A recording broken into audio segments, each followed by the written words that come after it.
Good afternoon, ladies and gentlemen. Please do me a favor. Imagine there's a world map, and I am inside the world map, and I will tell a story of you. John started the day early.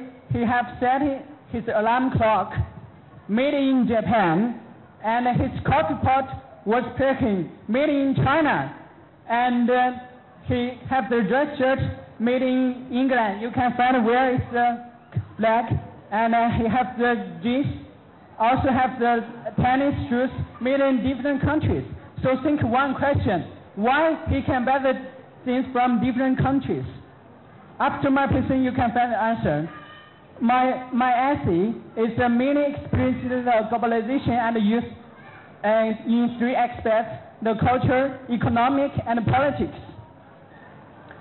And the globalization in economic sense is good for the both developed or developing country, but it is bad for the undeveloped country. Why is that? Because they have the different resource. And under the cultural globalization, and some young people are not interested in the traditional culture. Why? I'll tell you later. And my opinion is that the political globalization happens with the democratic systems. I think that it is taking over with the authoritative systems through the younger generations. And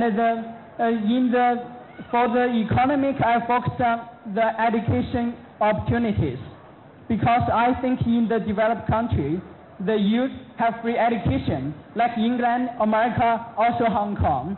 But in the undeveloped countries, the youth even have no chance to read or learn. The countries in Africa, they have no chance, they just have to work.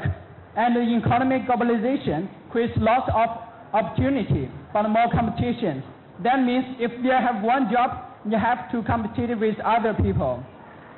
And for the culture, I focus on the communication technology, because there is a big relationship between that.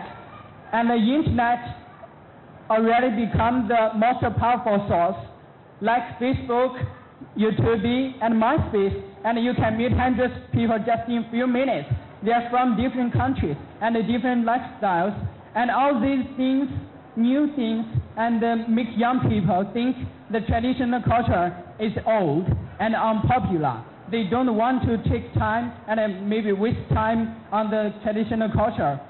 And I think the cultural globalization can reduce the racial discrimination. Why? Because they can use the internet, have conversation, and understand their lifestyle, just maybe ours, and have the big thinking and think deeply, not just the surface.